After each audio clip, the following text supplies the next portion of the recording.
존중은 상을 받게 한다. 이 첫 번째 이 존중 시리즈에 대해서 전하겠습니다. 마태복음 10장 42절을 보면 누구든지 제자의 이름으로 이 작은 자 중 하나에게 냉수 한 그릇이라도 주는 자는 내가 진실로 너에게 이르노니 그 사람이 결단코 상을 잃지 아니하리라 하시니라 하신 말씀이 있습니다. 작은 자에 대한 존중이지요. 작은 자에 대한 배려입니다. 이 작은 자를 존중하고 배려한다는 것에 그리스도의 마음이 드러나기에 하나님께서 주시는 상이 있다고 하는 거죠. 올해 우리 교회의 모토가 존중하는 마음입니다.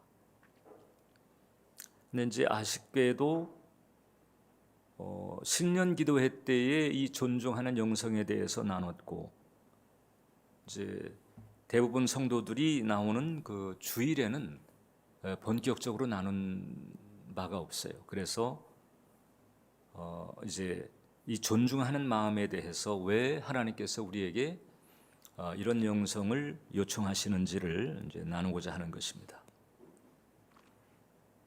다시 한 번 말씀드리면 존중하는 사람에게는 상이 있습니다. 그러니까 이 존중이 클수록 상도 더 크겠죠. 그래서 우리가 이제 인생을 걸고 크신 주님을 존중할 때에 그 상이 큰 이유입니다. 그 존중 때문에 지옥행을 면하고 영원토록 복락을 누리게 되는 엄청난 축복이 열리는 거잖아요. 이제 그에 상응해서 이 땅에서도 우리가 서로 간에 존중하는 길이 열려지게 될 때 그 상급이 이 땅에 우리의 현실에도 임하게 된다라고 하는 것입니다. 하나님께서는 존중을 대단히 중요하게 여기십니다. 왜냐하면 이 존중이라고 하는 것은 아가페 사랑을 관계 가운데 구현하는 핵심 방식이기 때문에 그렇습니다. 우리가 서로 사랑하자 이렇게 이제 강조를 할 때 그 사랑한다라고 하는 것이 도대체 어떻게 표현될까? 어떻게 이루어지는 것일까? 이 대목에서는 이제 그 디테일을 놓치는 경우가 많습니다. 그냥 뭐 속 없이 그냥 이렇게 착해 빠지면 되나? 대체적으로 이제 그런 생각들을 하는 것 같아요. 그런데 좀 다르죠. 그러니까 정확하게 표현하자면은 존중이라고 보면 되는 거예요. 유수의 신학자들도 아가페 사랑의 특질로서 어김없이 존중을 이야기합니다. 리스펙트, 존중을 얘기하는 거예요. 그래서 그 하나님께서 우리에게 부어주신 그 아가페 사랑을 이제 주님을 향해서도 마찬가지예요. 주님을 향해서는 이제 존중보다 더한 마음이 가야지요.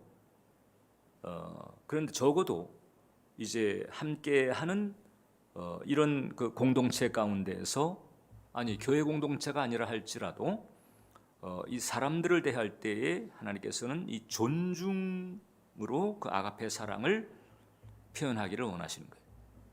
그러니까 우리가 이제 누군가를 존중한다고 할 때에 사실상 아가페 사랑을 나누는 것과 같다 이렇게 보면 되는 거예요. 존중은 하나님이 사람을 대하시는 기본 방식인 거예요.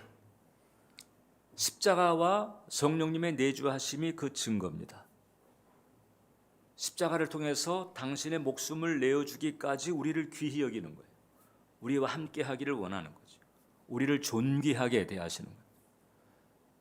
뿐만 아니라 성령님을 보내주셔서 그 성령께서 내주하시면서 우리가 주 예수의 그날까지 이르도록 낙오하지 않게끔 간수하시고 챙겨주시고 무한한 인내와 긍휼로 품어주시는 사랑을 베풀어 주시는 거예요. 만약에 이제 우리가 서로 인간관계 가운데서 대하는 식으로 그렇게 이제 그분을 대했을 때 인간관계 가운데 나타나는 양상으로 그분이 우리를 대하신다면 벌써 그분은 떠나셔도 한참 전에 떠나셨을 것입니다. 근데 그렇지 않으시고 끝까지 우리를 품어주시는 거예요. 계속 우리를 존중하시는 것입니다. 그리고 그 존중을 바탕으로 해서 우리도 서로 존중하기를 원하신다. 그래서 로마서 12장 10절을 보면 형제를 사랑하여 서로 우애하고 존경하기를 서로 먼저 하라. 존경하기를 서로 먼저 하라는 거예요. 어떻게 하나 한번 보고 이게 아니고 먼저 존경하라는 거예요. 이게 성경 말씀입니다. 내가 대하는 그 누군가는 하나님이 존중하시는 존재입니다. 하나님이 신경 쓰시는 존재입니다. 그러니까 내가 누군가를 대할 때 그를 대하는 그 하나님의 마음으로 그를 대하는 자세가 바로 존중이다. 이렇게 보면 되는 거예요. 그러니까 여러분, 비존중은, 즉 존중하지 않는 거죠. 비존중은 불순종입니다. 비존중은 불순종의 영역에 속하기 때문에 회개하지 않고 돌이키지 않으면 그러면 이제 거기에 대한 대가를 치르게 되죠. 그러니까 존중을 하면 상을 받는데 비존중은 이제 상이 아니니까 벌이 되겠죠. 비존중은 불순종에 속한다는 것을 잊어서는 안 되는 거예요. 근데 이제 존중의 특징이 하나 있죠. 존중은 존중하지만 그렇다고 모두 동의하는 것은 아니에요. 동의를 하지 않아도 존중을 할 수 있어요. 이게 바로 이제 존중이 가지고 있는 특성이기도 합니다. 이제 그런 점에서 존중은 경외하는 것과 달라요. 우리는 하나님은 경외해야 합니다. 영어로 할 때는 admire예요. admire God 혹은 adore, 경외하는 것입니다. 이것은 전적으로 공감하고 전적으로 동의하고 전적으로 순복하고 전적으로 따르는 것을 의미합니다. 근데 사람 간에는 리스펙트하는 거예요. 존중하는 것입니다. 이게 다를 수 있어요. 또 동의가 안 될 수도 있어요. 그렇지만은 존중할 수 있습니다. 그래서 respect each other, 사람 간에는 존중을 하는 거죠. 그래서 이 동의가 안 돼도 다름이 있다 할지라도 존중이 가능하다는 점에서 이제 이 존중 때문에 비로소 교회가 아가페 사랑을 관계 가운데 구현하는 사랑 공동체가 될 수가 있는 거예요. 그런데 이 존중은 이제 주로 말을 통해서 이루어집니다. 물론 이제 이 바디 랭귀지를 포함하죠. 근데 대체적으로 이 언어를 통해서 서로 주고받는 말을 통해서 이 존중이 우리 가운데 이루어진다는 거예요. 그래서 성경은 오늘 우리가 읽은 본문에 나와 있잖아요. 무릇 더러운 말은 너희 입 밖에도 내지 말고 오직 덕을 세우는데 사용되는 대로 선한 말을 하여 듣는 자들에게 은혜를 끼치게 하라. 듣는 자들에게 은혜를 끼치게 하라는 거예요. 더러운 말이 있고 선한 말이 있잖아요. 이제 우리는 선택을 해야 합니다. 그리고 이제 우리가 주를 따르는 자라면 더러운 말이 아니고 이제 선한 말을 하는 쪽으로 가야 되는 거죠. 그래서 첫 번째 우리는 이제 더러운 말을 그쳐야 합니다. 여기서 이제 더러운이라고 하는 단어가 있는데 이제 원어로는 사프로스, 그러니까 더러운 말이라고 할 때는 로고스 사프로스라고 하는 거예요. 근데 여기서 이 사프로스라고 하는 단어는 이게 이제 사과가 썩은 상태 같이 그러니까 썩은 과일을 표현하는 단어가 이 사프로스예요. 그러니까 부패 상태죠. 그러니까 더러운 말이라고 하는 것은 부패한 말이고 이를테면 이제 부패한 본성에서 나오는 말을 더러운 말이라고 합니다. 그래서 사람 간에 이제 이 부패한 본성에서 나오는 말이 그럼 이제 어떤 말이냐? 이제 험담과 비방입니다. 성경은 이런 그 험담과 비방에 대해서 아주 집요하게 이 부분을 다루고 있어요. 생각보다도 자주 이 대목들을 다루고 있습니다. 왜냐하면 이제 이 대목이 주님과의 관계도 그다음에 공동체도 상체기를 많이 내고 있기 때문에 그런 거예요. 야고보서 4장을 보면 형제들아 서로 비방하지 말라. 형제를 비방하는 자나 형제를 판단하는 자는 곧 율법을 비방하고 율법을 판단하는 것이라. 내가 만일 율법을 판단하면 율법의 준행자가 아니요 재판관이로다. 입법자와 재판관은 오직 한 분이시니 능히 구원하기도 하시며 멸하기도 하시느니라. 너는 누구이기에 내 이웃을 판단하느냐. 성경이 이 비방과 판단에 대해서, 이 비방과 판단이 있으면 이제 당연히 정죄까지 가잖아요. 이제 이 대목을 하지 말라는, 이걸 이제 월권의 차원에서 이걸 다루고 있어요. 그래서 이 비방이라고 하는 것, 이 비방은 건전한 비판하고 달라요. 건전한 비판에는 안타까움이 있어요. 저렇게 하면 안 되는데. 안타까움이 있는데 이 비방에는 적개심이 담겨 있습니다. 즉 혈기가 담겨 있어요. 그래서 이 건전한 비판과 비방, 이것을 이제 우리가 구분할 수 있어요. 그리고 이제 이 비방이라고 하는 단어가 이제 영어로는 이제 backbite라고 하는 단어를 씁니다. backbite는 back, 뒤에서 bite, 물어뜯는 거죠. 그러니까 이제 이렇게 뒷담화 같은 경우, 이게 backbite거든요. 그러니까 이 사실 인터넷을 사용하지 않아서 그렇지 이 비방 내지는 이 뒷담화 같은 것들은 인터넷으로 보게 되면 악플과도 같은 거죠.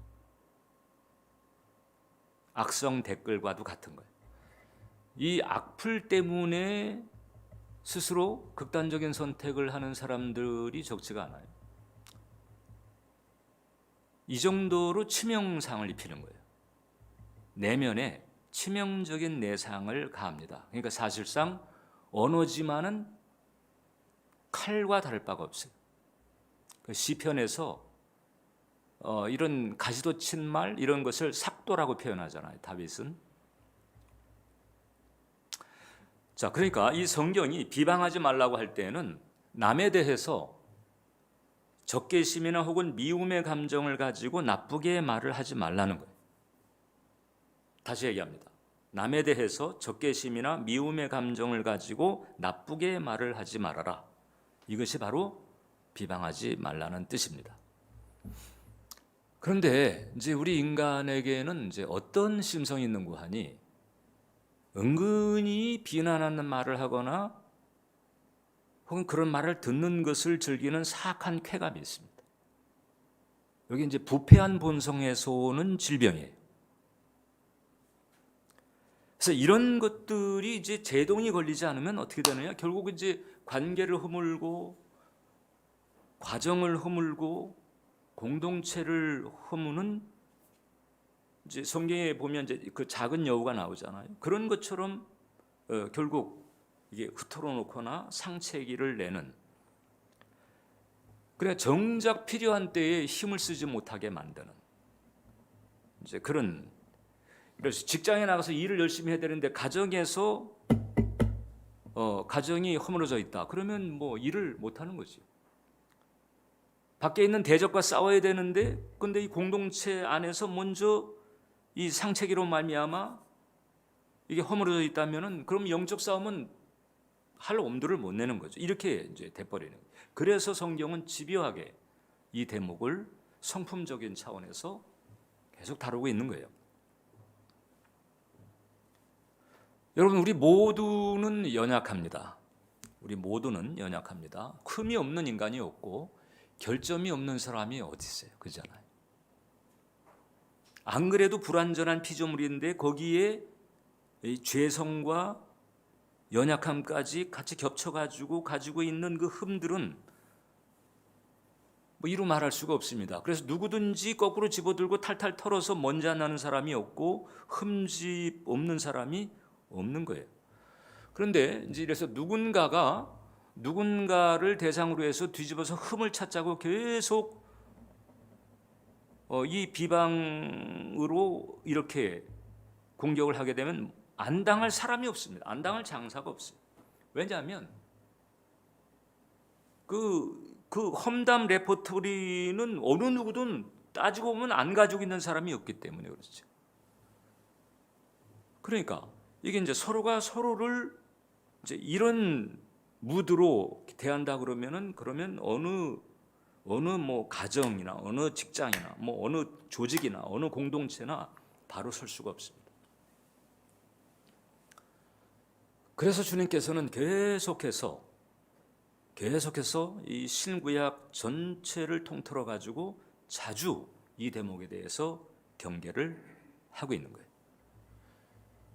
그리고 이제 이와 같은 무드라고 하는 것은 주님 궤도가 아니지요. 비방이나 혹은 판단 혹은 정죄하는 이 무드는 주님 궤도가 아닙니다. 이것은 마귀의 궤도입니다. 왜냐하면 참소라고 하는 것이 마귀의 전공이기 때문에 그래요. 주님은 변호하고 마귀는 참소합니다. 그러니까 이제 내가 변호하는 흐름을 타지 않고 있다면은 이제 참소하는 흐름을 타고 있다는 것인데, 주님은 변호하는데 마귀는 참소하거든요. 궤도가 이렇게 돼 있어요. 그러니까 이제 마귀의 궤도를 가게 되면 주님께서 상을 주거나 축복할 수가 없죠.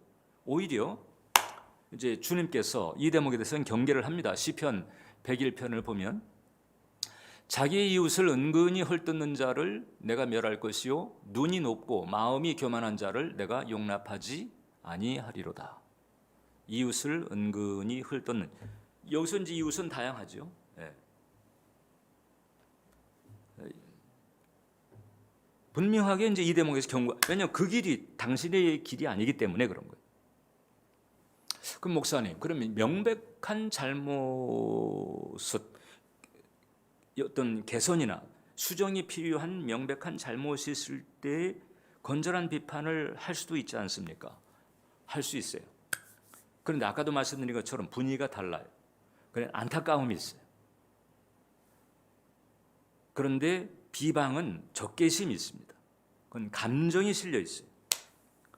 그러니까 건전한 비판을 그래도 하려고 하는 그런 논조를 가진 것이 대표적인 게 사설이잖아요. 신문의 사설, 공문이잖아요. 그 사설은 대체적으로 비판의 그 내용을 가지고 있어요. 근데 그것은 그 사회를 파괴하거나 조직을 깨려고 하는 게 아니고 살리려고 하고 고치려고 하는 이제 그런 그 대의가 있단 말이죠. 그런데 비방은 대의가 아니고 이건 감정이고 적개심인 거예요. 이게 달라요. 그래서 비방을 하나님께서 경계를 하시는 거죠. 그러니까 상대를 깎아내리려고 하는 것과 그 다음에 어떻든 덕을 세우려고 하는 요 사이에는 차이가 있다. 그러니까 틀린 것은 그것이 악화되거나 뭐 계속 가도록 하는 것은 지혜롭지가 않잖아요. 어떻든 다뤄야 돼요. 근데 그 다루는 멘탈, 다루는 바탕이 이런 차이가 있다는 것이다. 그리고 정말 건전한 비판은요, 이게 이런 건전한 비판을 가지려면 일단 먼저 당사자에게 직접 하는 게 필요합니다.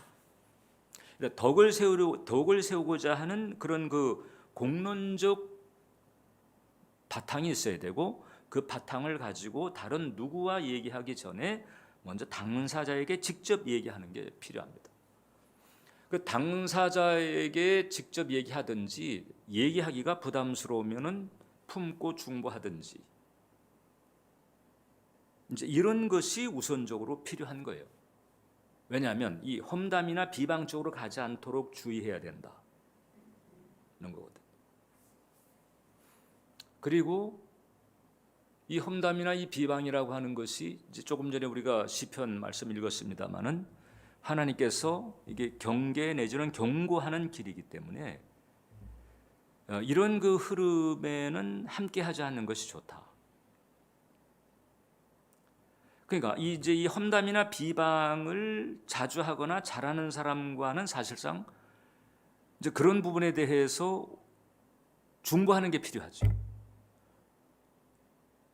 이런 그 흐름은 덕이 되지 않는데 이런 생각을 가지고 중보하는 게 필요하고, 그리고 이제 개선이 안 될 때는 거리두기 하는 게 필요합니다. 내 영혼을 간수하고 내 삶을 간수하기 위해서라도 거리두기를 하는 게 필요합니다. 안 그러면 그 영의 쇠, 어두운 기운의 쇠임을 받아가지고 그래서 이제 같이 하나님 앞에 이제 그 문제 상태가 될 수 있는 것이거든요.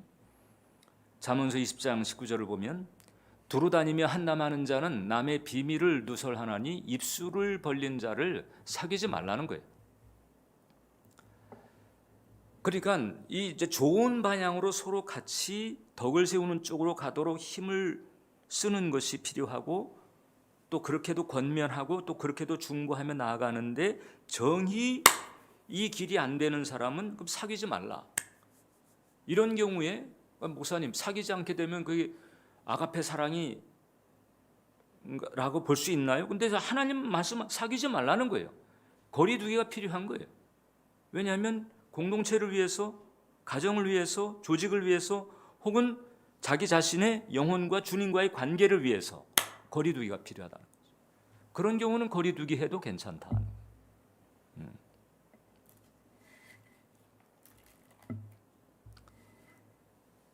유대인의 그 교훈집 있죠. 탈무드는 이제 이 토라를 어떻게 실천하는가, 이 실천 방식을 모아놓은 모음집인데, 이 탈무드는 그냥 계속 개정이 되는 거죠, 사실. 이제 근데 이 탈무드를 보게 되면 이 험담이 살인보다 위험하다고, 험담을 살인보다 위험한 걸. 왜냐하면 살인은 한 사람씩 죽이지만 험담은 일단 말하는 자, 듣는 자, 그다음에 그 대상이 되는 자 최소 세 사람이에요. 최소 세 사람을 동시에 죽인다는 거잖아요.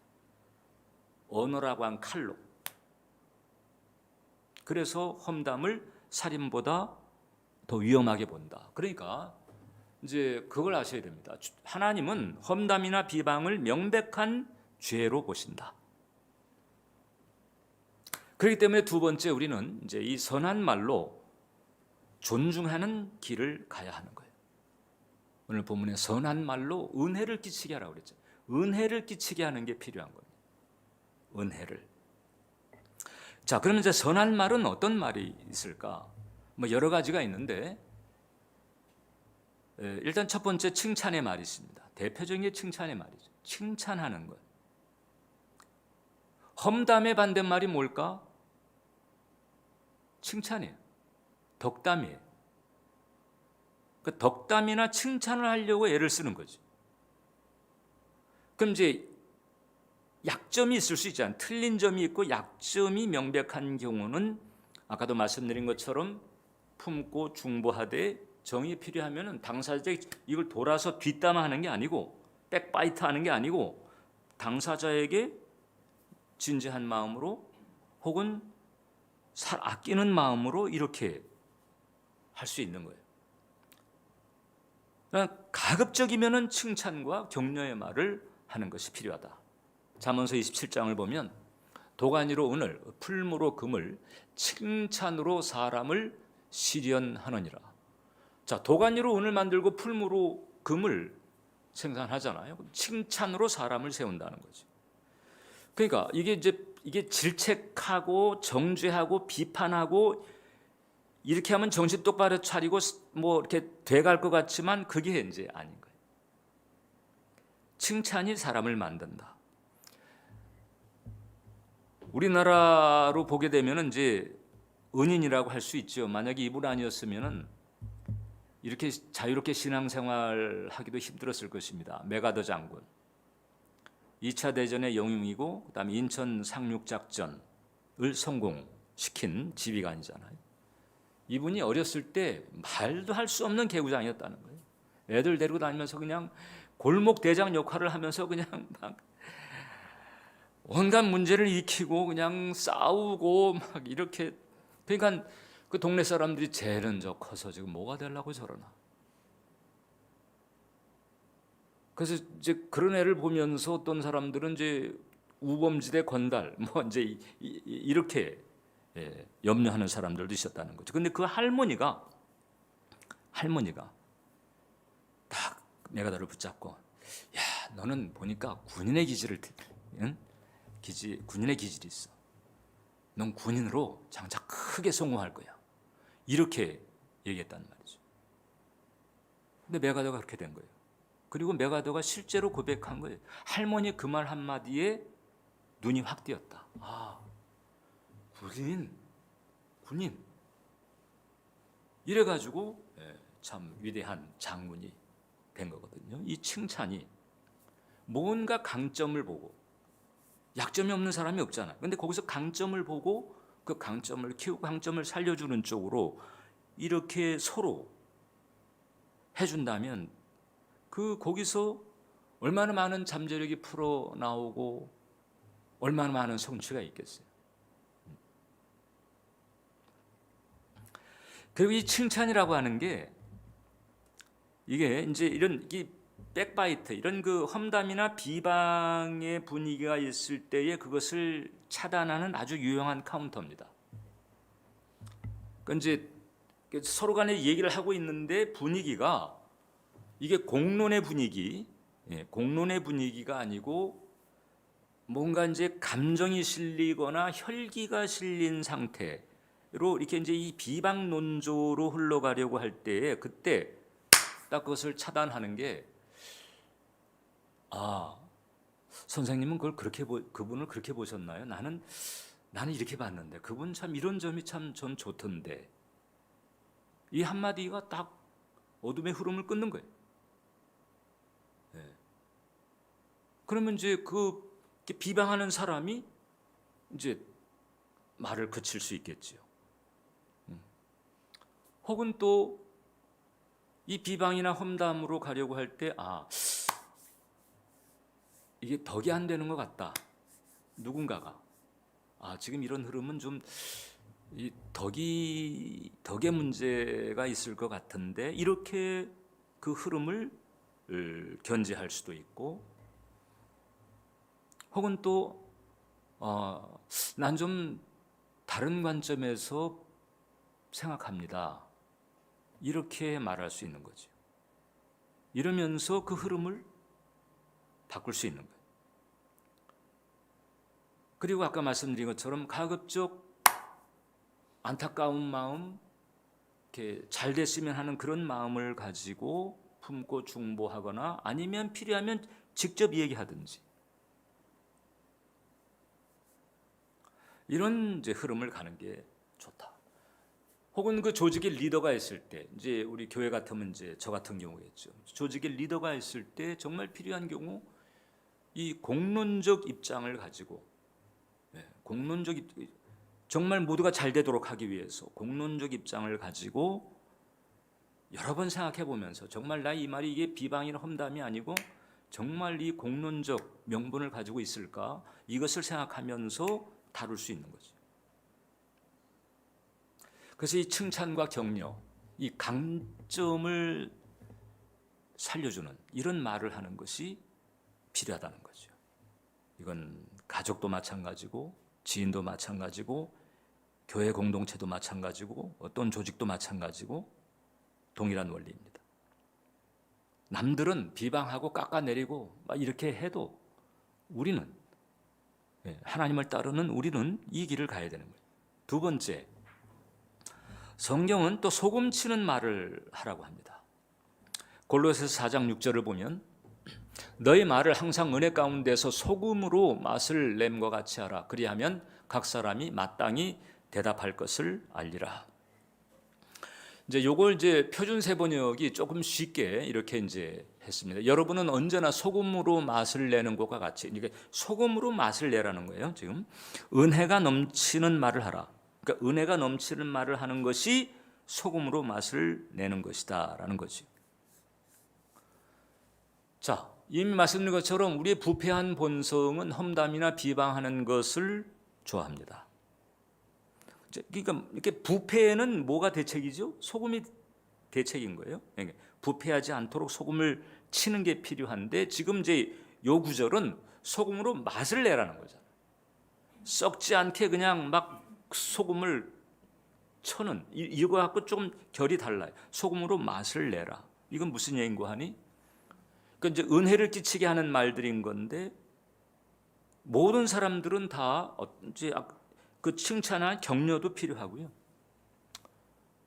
그 다음에 스트레스 받을 때, 힘들 때, 그때 새롭게 하는 그런 말들이 필요합니다.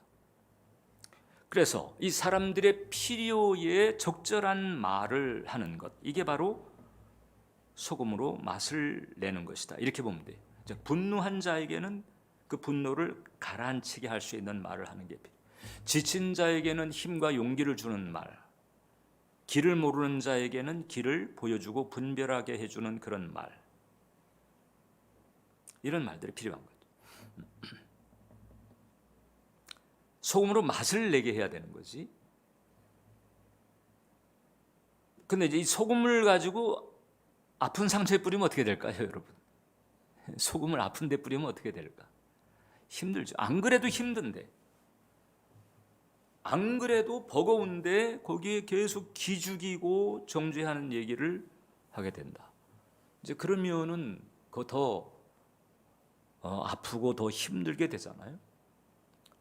근데 누군가가 나한테 그렇게 할 때가 있습니다.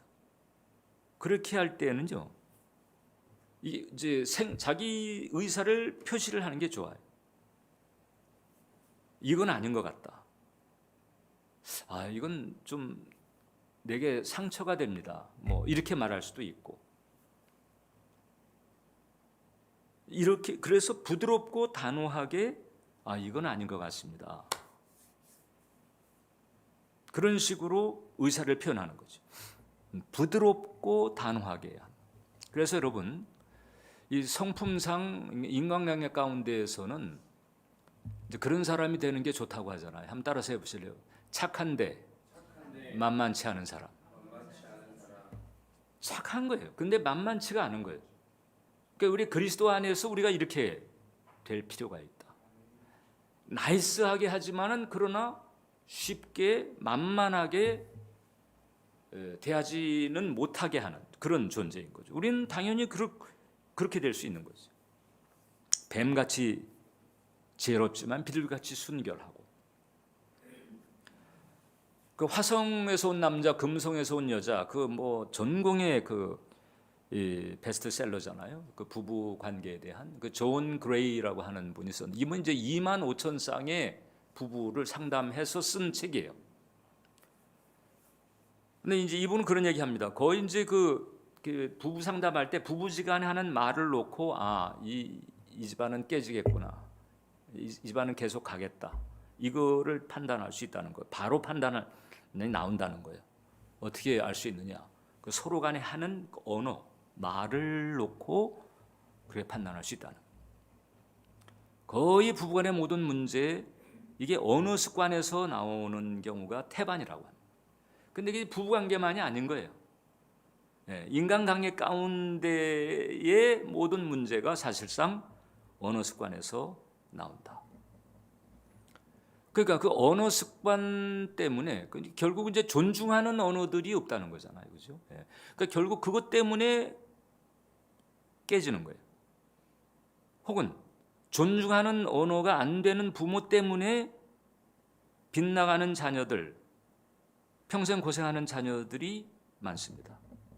자, 그러니까 이게 이제 가족 사이에도, 가족지간에도 존중이 담겨 있지 않는 언어가 갈라놓고 깨지고 고달프게 만드니까, 이래서 이 교회 공동체처럼 이게 성씨도 다르고 가정 문화도 다르고 자라온 내력도 다른 이런 사람들끼리 모여 있는 이런 그 공동체에서 언어를 주의하지 않으면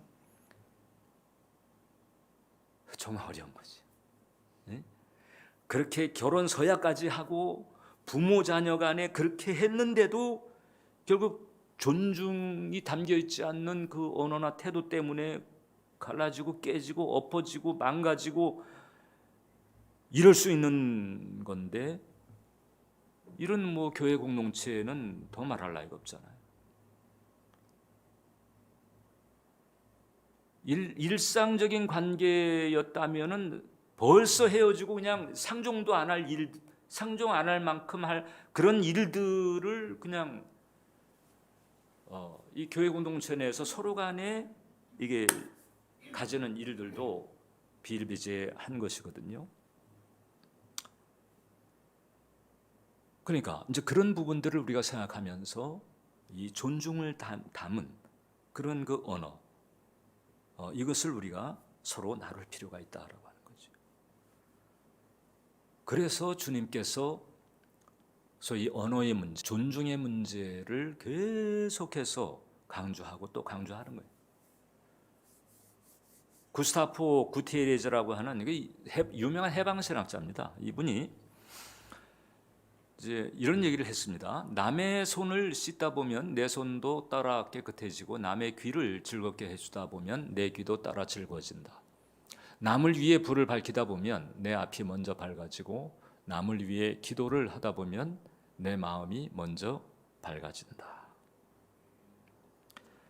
그러니까 이 주님 방식대로 하는 게 오히려 내 인생, 내 영혼, 내 삶을 위해서 상당히 윤택한 중요한 수단이 되는 거예요.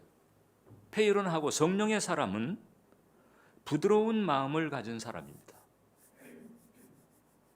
저는요 기지디, 저는 MBTI가 이거 떠나서 성령님은 성령 받은 사람으로 하여금 부드러운 마음을 가지게 하는 분이거든요. 에스겔서 36장을 보면 또 새 영을 너희 속에 두고 새 마음을 너희에게 주되 너희 육신에서 굳은 마음을 제거하고 부드러운 마음을 줄 것이며, 성령의 사람은 부드러운 마음을 가진 사람입니다.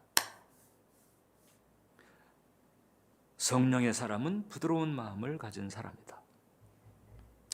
그래서 나하고 다르지만 존중할 수 있는 거죠. 자, 틀린 것을 어떻게 다룰까에 대한 부분은 제가 여러 차례 말씀드렸습니다. 그게 계속 갈 때에는 덕이 안 된다고 부드럽지만 단호하게 이야기할 수 있어야 돼요. 착한데 만만치 않은 사람이 되는 거죠. 그리고 그런 과정에서 오는 그 어색하고 불편한 부분들이 있을 수 있는데 이것은 주님께 소상히 여쭙고 아뢰고 기도하면서 필요한 시간을 가지면 돼요. 사람 사이에도 조금 어색하고 불편한 일이 있게 되면 시간을 좀 가지잖아요. 그런 시간을 가질 수 있어요. 필요해요. 그러면서 어떻든 주님께서 원하시는 그런 흐름을 쫓아 주님의 길을 가려고 인간관계 가운데서 그렇게 갈 때 그게 존중이잖아요. 존중하는 거예요. 존중할 때 그때 하늘에서 상이 있게 될 것입니다. 이제 우리 은혜정원교회 공동체도 이 길을 온전히 가야 할 줄 믿습니다. 상급이 넘치는 저와 여러분 되시기를 주님의 이름으로 축원합니다. 기도하겠습니다. 살아계신 하나님, 존중하는 마음을 가지기를 원하셨습니다. 주님도 존중하고 그리고 사람도 존중하는 이 존중의 길을 갈 수 있도록 인도해 주시옵소서. 굳은 마음을 제거하시고 부드러운 마음을 이미 성령 안에서 주셨습니다. 이제 그 마음을 잘 다지면서 이렇듯 존중함으로 모든 관계 가운데서 아가페의 사랑을 구현하는 우리 모두가 되게 해 주옵소서. 예수님의 이름으로 기도합니다. 아멘. 우리 함께